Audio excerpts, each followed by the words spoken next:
Every week I get a ton of different questions from new fashion entrepreneurs, and today I wanted to share with you the 3 top questions that I get and the answers to those as well.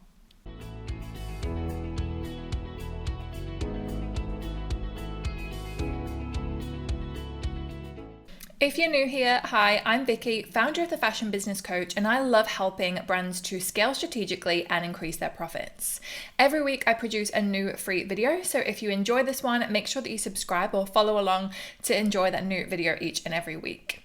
So as I mentioned in the intro, today we're looking at 3 of the most common questions that new fashion brands ask me and the answers.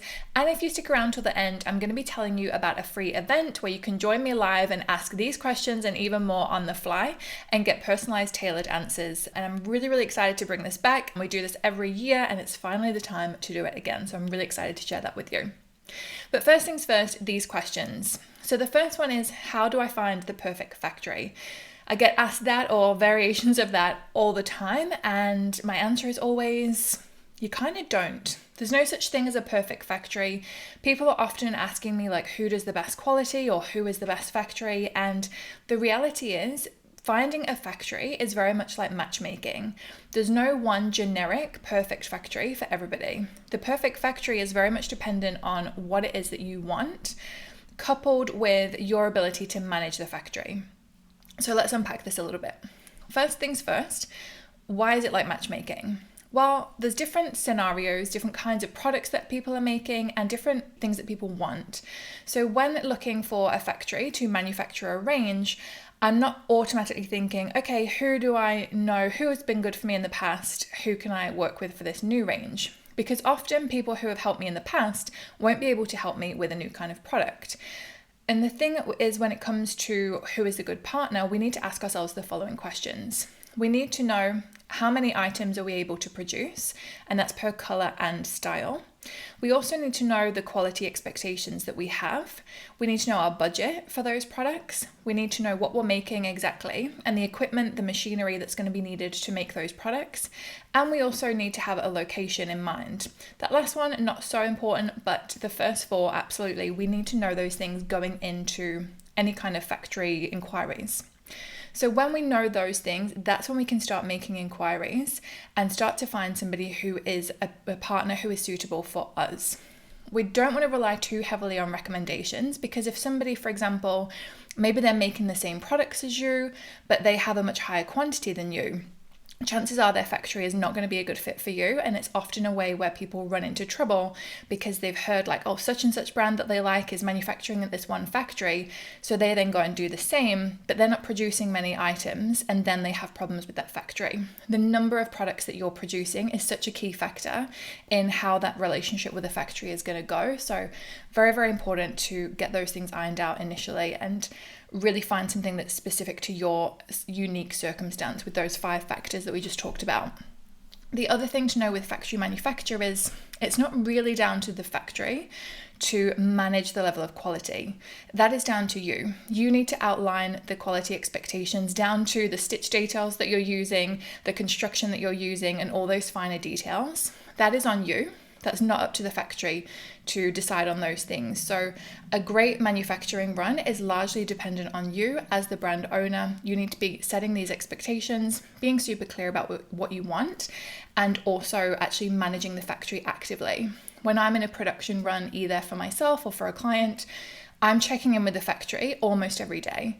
It's not something where you kind of hand it off and then that's done. We have to be actively monitoring this. So that's the answer. In summary, there's no such thing as a perfect factory. You've got to find the perfect one for you specifically. There's no generic perfect, and you need to make sure that you are managing things correctly. This is something that we're going to be talking about more in the free event that I'm going to be talking about. So if this is kind of got you scratching your head a little bit, don't worry, there is more help available for this. The next question is, how do I get noticed? A lot of people have this fear about there being a lot of competition in the fashion industry, which is very true. And then they kind of have this misconception that it's not possible to get noticed because there's too many people out there already. So the biggest thing you can do to get noticed is be really specific about who it is that you want to target. Often when I ask people, okay, who is your target customer? Who is this brand for? They'll say something like, oh, it's for women who are stylish and like trends and their age like 20 to 40. that's not really anywhere close to the level of specificity that we want.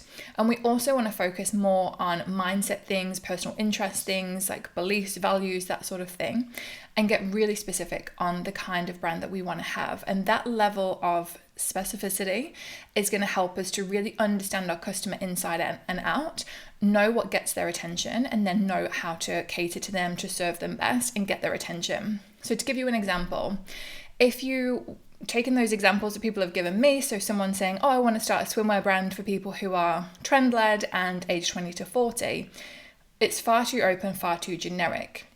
Whereas if we drill down a lot more and think about, for example, I want to start a swimwear brand for people who practice water sports. They want something really trend-led, but also something that is really flexible so that they don't feel like that their practice or their training is, held back because of clothing that's too restrictive for them. Automatically, when we get that level of specific, we can already picture this person. We can picture why they want these products. We can then use that to help us design better because we're designing to that specific need this person has. And also when we're creating marketing content, we can speak to these struggles that people have had with other options out there on the market, where they're trying to get on their surfboard, but they can't because they can't stretch their arm because there's not enough give in the fabric or whatever it might be. That's going to be a lot more compelling versus a generic, oh, we sell swimwear for 20 to 40-year-olds. So again, I hope that's making sense. And this is something that we're also going to be jumping into in more detail in the live event. So again, if this is something that's all new to you and you want more help with it, we can definitely go over that in the live event that's coming up. And finally, how many items do I need in my collection? Well, honestly, there's no set amount of what you need. And some of my most successful clients ever have started with just one item. You don't need to have millions of different things. And more often than not, less is more.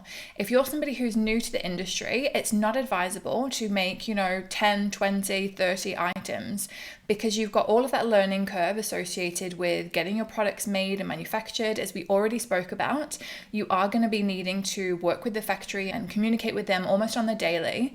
So the more products that you make, the more that workload increases. And I know a lot of you starting out have jobs and families and other commitments, and you don't want to be stretching yourself so thin, having so many different things to do for all these different products that actually you don't end up creating a great product. So I always prefer somebody to start with a smaller collection, just one item if need be, and make it absolutely amazing, absolutely perfect for that target customer, created to perfection. I'd much rather people do that than worry about having loads of products. So keep it tight, keep it small for that first collection, particularly if you are someone who has a limited budget or limited time or both.